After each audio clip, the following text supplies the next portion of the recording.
قولي شو هاد؟ شبيك لبيك عبدك بين ايديك. عندك 3 محاولات لتحقيق امنيتك، بس الثالثة ثابتة.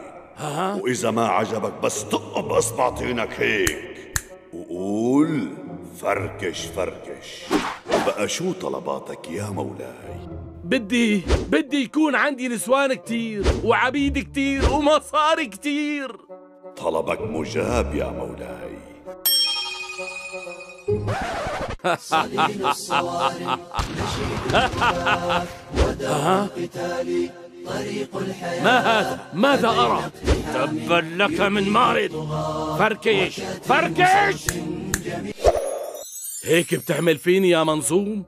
طيب بدي منك كون مشهور ووشي معبي الصحف والمجلات. كمان طلبك مجاب يا مولاي.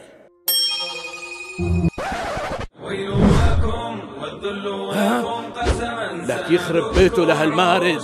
هي عملة بيعملها. فركش لك فركش.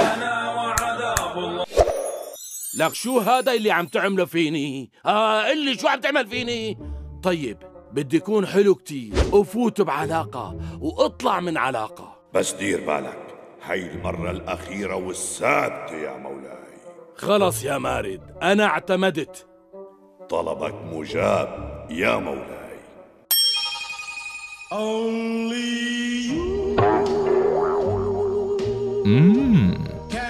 لك يخرب بيتك وبيت بيتك على هالعملة يا مارد. لك حولتني لسبية. الله لا يوفقك إلهي. شو بدك مني؟ لك شو بدك مني؟ لك قولي دخيلكم. لك دخيلكم.